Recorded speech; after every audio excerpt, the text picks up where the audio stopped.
Winnie the Pooh, Silly Day by Bruce Talkington. Rabbit had one called a meeting. Everyone in the 100-acre wood knew that Rabbit didn't call meetings unless there was something that was afoot. The two rabbit meetings were important as gravy as the mashed potatoes, hunting a certain bear, short legs, who was at the very moment stumbling in his way, Rabbit as quickly as though some sort of short legs would allow. Running as quick as towards the meeting, quite differently direction and on legs even shorter than Pooh's bears, was Pooh's great friend Piglet. And Eeyore carrying his tail in his mouth so he would not lose it, in his hurriedly galloping and so gathering. And his back legs would occasionally outdistance the front ones and honking, and would suddenly find himself running backwards. He would then have to stop, get himself shorted out before the frantic journey could continue. Gopher was scrolling so rapidly through the tunnels over his reach meeting place were trees above ground.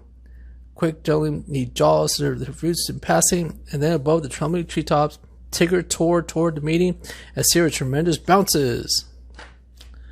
Meanwhile, Rabbit's house's meeting was to take place couldn't contain his assignment as scraping who was to the others to make sure they were on their way would not be late. As a result, the hurling, scrolling, trampling, galloping, bouncing friends without any time for meeting they were early.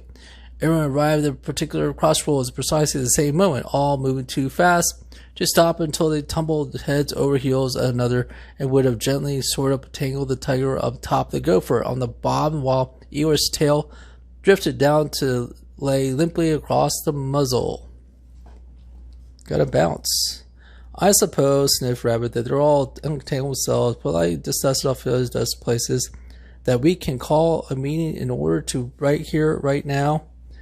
Pooh's bear can get on this assignment. Pooh's ears perked in surprise. Assignment? I'm very at making signs, you know. I'm never quite sure why it's using certain letters such good using others, and why so many of us choose it's quite confusing. Rabbit pulled his ears down as were them and the bow beneath his chin. This has nothing to do with making mess, Pooh Bear. He said I had to do with foolishness, which is what needs your help. Rabbit looked down at the Pooh and asked, "Do you realize that today is April Fool's Day?" "Of course," laughed Pooh, glad to find the right answer to the challenge. "And one day your ear, look for the holes, not feeling unhappy about it." "Well, I guess this year would not be fooled," sniffed Rabbit, looking very determined. "Might be nice for a change," said Tigger, grin. "We certainly do Certificate's job looking pretty silly entire year for year."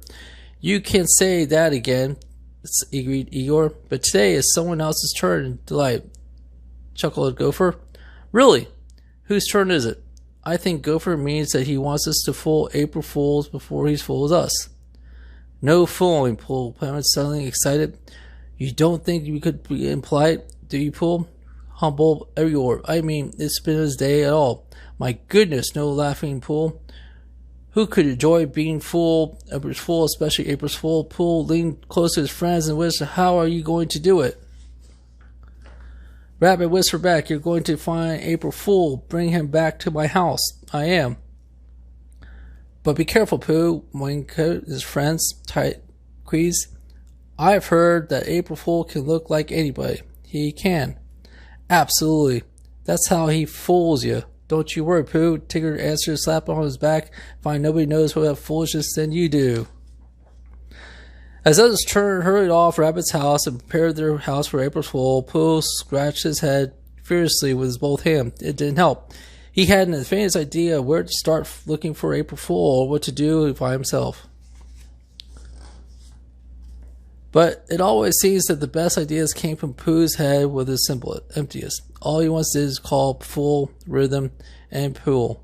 Not one question suddenly inspired when you know what to ask anyway. Pooh proceeded immediately to the largest collection of water in the forest. Quite pond near the river. A pool cautiously crossed over from one side of the pool into a series of stepping stones. One that happened to turtle and rock trip him and head first to the water. Sitting in the bottom of the pool, Pooh was needless to say awful disappointed that there was a single fool found. Only Fish and Pooh were the least bit foolish because they spent so much time in the schools. So Pooh began to look at places he didn't rhyme with fool. All he found in the cave were supposedly pesky echoes that love to make fools of people who are not personally foolish themselves. They were precisely anything, really, except the loud noise and Pooh very dismayed likes. Oh, Rabbit, Eeyore, they all knew a lot of noise didn't make anyone foolish. Most of the time, and the best, that all the noise awakened an interest, only in case Pooh had always been very quick to go back to sleep. Pooh managed to escape by plugging back to the pool and sitting on the bottom until the flying grumps returned to their napping. And when Pooh poked his nose in a certain large hollow tree, he suddenly was swamped by an avalanche of acorns he left over the squirrel's little winter storage, slipping and sliding as the nuts rolled treacherously under the feet. Pooh suddenly found himself sitting down hard on the pool next once again, exhausted, quite damp. Pooh scrubbed on his face up, his painful frown, because he knew he had something thinking to do with it, unless he pushed himself correctly up his place.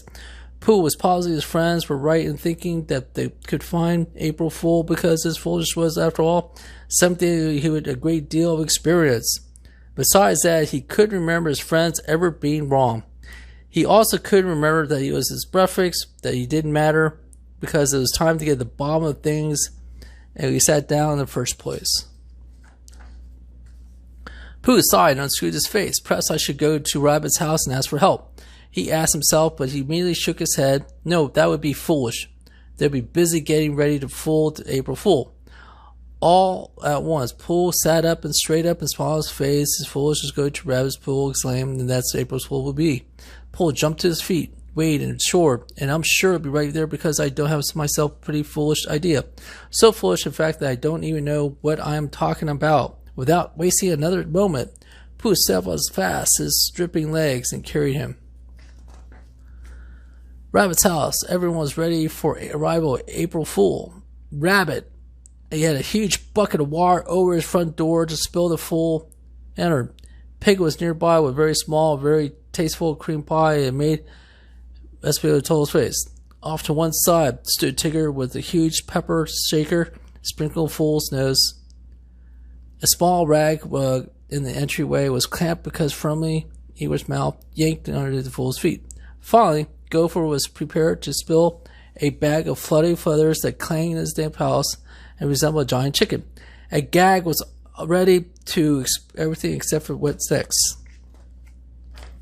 The front door flew open, where stood Winnie the Pooh, shouting April Fool at the top of his voice. The horrified Rabbit tried to save Pooh while falling. Bucket of water had succeeded only in getting rammed over his head, which caused him to stumble but blindly. He bumped into Tigger, who staggered backward and sat. Pickett's pie accidentally sprinkled his pepper's face in Eeyore's nose. Eeyore was hanging on the rug and made it with a powerful sneeze and propelled it backwards to Gopher, who spilled his feathers. Piglet jerked him from underneath through entry a lump stump. After a moment of shocked silence during which developed the shelf friends looking at another amazement, Pooh finally managed to blurt out, I was right, April Fool is here. Then he looked down the still dripping jersey. He seemed to be very much out there too. Then the laughter began. It was quite wild what everyone was speaking about. Finally, Rabbit, whipping his tears from his eyes, his arms round Pooh's ears. I think we're discovered the full secret, Pooh's bear. Pooh managed to look quite pleased to find himself buzzard at the same time. I have at what it is. It seems that April Fool is everywhere, Buddy Bear, hooted Tigger, and he looks like us. And it's a good thing too, Pooh.